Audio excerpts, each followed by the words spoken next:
Hello viewers, welcome back to colours vlogs. ఈరోజు ఒక మంచి రెసిపీతో మీ ముందుకొచ్చానండి. అదేంటో కాదు, తెలగపిండి వడియాలు. చాలామందికి చూస్తుంటేనే నోరు ఊరిపోతుంది. అంత ఇష్టంగా చాలామంది ఇష్టంగా తింటూ ఉంటారండి. అలాంటి వారి కోసం ఈ రెసిపీతో అయితే ముందుకొచ్చానండి.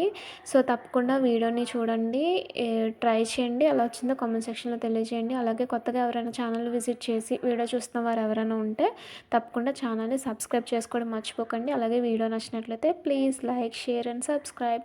ఇంకెందుకు ఆలస్యం, ప్రాసెస్లోకి వెళ్ళిపోదాము.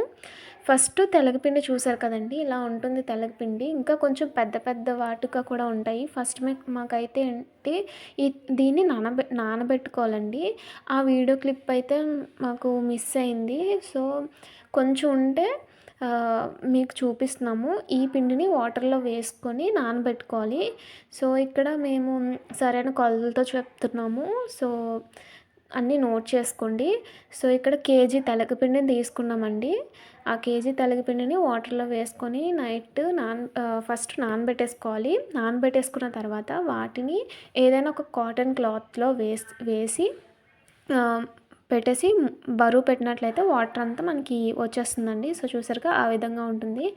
నెక్స్ట్ ఏంటంటే, ఎండుమిర్చి ఉంది కదండి, ఎండుమిర్చి పావు తీసుకొని వాటిని ఇలా మిక్సీలో వేసుకొని రెండిట్లుగా చేసి ఇలా మిక్సీలో వేసుకొని గ్రైండ్ చేసుకోవాలండి.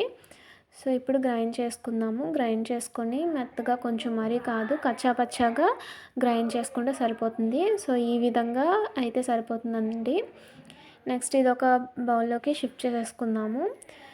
నెక్స్ట్ ఏంటంటే, దీంట్లోకి వెల్లుల్లి ఉండాలండి. వెల్లుల్లి రెబ్బల్ని తగినన్ని తీసుకోవాలి. తీసుకొని వాటిని కొంచెం లైట్గా చితకగొట్టి ఉంచుకోవాలండి. సో చూసారుగా, ఇలా మనకి తెలగపిండి వచ్చిన తర్వాత ఒక గిన్నెలోకి తీసుకున్నాం కదండి, వాటిలో మనం ముందుగా గ్రైండ్ చేసి పెట్టుకున్న ఎండుమిర్చి, అలాగే తగినంత వాము అండి. సో వాము కూడా వేసుకోవాలి. వాము వేసుకొని తర్వాత సాల్ట్ అండి. ఫస్ట్ మాకైతే నార్మల్గా 4 టేబుల్ స్పూన్ సాల్ట్ అయితే పట్టింది. ఫస్ట్ ఎంత సరిపోతుందో లేదో అని చెప్పి, ఎక్కువైపోతే ప్రమాదం అని ఒక 2 టేబుల్ స్పూన్లు యాడ్ చేసుకున్నాము. తర్వాత వెల్లుల్లి రెబ్బలు కూడా యాడ్ చేసుకొని మొత్తం బాగా మిక్స్ అయ్యేంత వరకు చక్కగా మొత్తం కలిపేసుకొని తర్వాత టేస్ట్ చూసుకొని అప్పుడు మన సాల్ట్ అనేది అడ్జస్ట్ చేసుకోవచ్చండి. సో నెక్స్ట్ బాగా ఇలా నీట్గా మొత్తం మనం సాల్ట్ ఇవన్నీ యాడ్ చేసుకున్నాం కదా, ఇది మొత్తం స్ప్రెడ్ అయ్యే వరకు బాగా కలుపుకోవాలి. సో నెక్స్ట్ ఏంటంటే, సాల్ట్ సరిపోలేదు, సాల్ట్ మళ్ళీ 2 స్పూన్స్ యాడ్ చేసుకున్నామండి. సో చూసారుగా, మాకైతే మొత్తం ఒక కేజీ తెలగపిండికి పావు ఎండుమిర్చి, 4 టేబుల్ స్పూన్లు సాల్ట్ పట్టింది. అలాగే తగినంత వెల్లుల్లి, తగినంత వాము వేసుకోవాలి. సో కారం కూడా కొంచెం, ఇంకా మళ్ళీ ఎండుమిర్చి గ్రైండ్ చేసి పొడేసుకున్నామండి. మొత్తం పావు ఎండుమిర్చి పట్టింది. ఫస్ట్ వేసింది, ఇది వేసింది, కలిపి చెప్తున్నానండి నేను. సో ఇది మొత్తం బాగా మిక్స్ చేసుకోవాలి. సో తప్పకుండా ఈ వడియాలను అయితే ప్రిపేర్ చేయండి. పూర్వం మన అమ్మమ్మలు వీళ్ళు చేసేవారు కదండి. సో చాలామందికి కాలంలో ఎలా చేయాలో రాదు. సో అలాంటి వారి కోసం నేనైతే వీడియోని అయితే పోస్ట్ చేశానండి. సో తప్పకుండా ఈ రెసిపీని అయితే ట్రై చేయండి. సో తప్పకుండా ఎలా వచ్చిందో కామెంట్ సెక్షన్లో తెలియజేయడం మర్చిపోద్దు.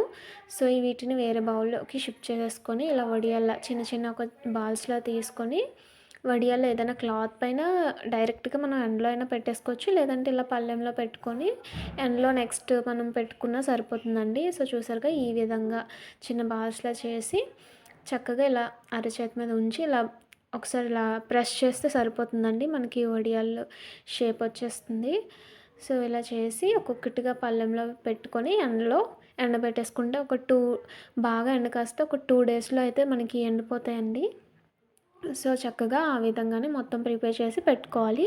సో ప్రాసెస్ అయితే గుర్తుంది కదండి. ఫస్ట్ తెలగపిండిని తీసుకొని నానబెట్టుకోవాలి. అది బాగా నానిన తర్వాత వాటిని తెలగపిండిని ఒక కాటన్ క్లాత్లో పెట్టేసి, మనం పైన ఏమైనా బరువు పెట్టినట్లయితే వాటర్ అంతా కిందకి దిగిపోతుందండి. సో దాంట్లో మనం గ్రైండ్ చేసి పెట్టుకున్న ఎండుమిర్చి, సాల్టు, అలాగే వాము, వెల్లుల్లి రెబ్బలు ఇవన్నీ యాడ్ చేసి బాగా మిక్స్ చేసుకున్న తర్వాత మనకి ఇలా వడియాల్లో పెట్టేసుకోవడమేనండి. సో, అలా చేసుకుంటే మనకి నెక్స్ట్ ప్రాసెస్ అంతా అయిపోయినట్టే.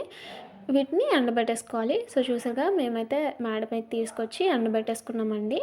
సో, ఇలా ఎండబెట్టేసుకొని ఒక 2 డేస్ ఎండబెట్టుకున్నాం చక్కగా. నీట్‌గా ఎండిపోయాయండి. టేస్ట్ అయితే చాలా అంటే చాలా బావుంటుంది. తింటుంటే మనకి నార్మల్‌గా దీంట్లో మనం ఏమేమి యాడ్ చేసాము, మధ్య మధ్యలో వెల్లుల్లి రెబ్బలు, వాము ఇవన్నీ యాడ్ చేసాం కాబట్టి తినేటప్పుడు చాలా టేస్ట్ అంటే చాలా బావుంటుందండి.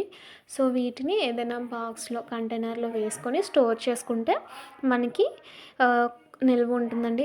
చక్కగా పెరుగన్నంతో కానీ, ఏదైనా కర్రీస్‌లో కూడా మనం యాడ్ చేసుకోవచ్చండి. చాలా అంటే చాలా టేస్ట్ బావుంటుంది. అలాగే చాలామంది ఆయిల్‌లో వేయించుకుంటారు.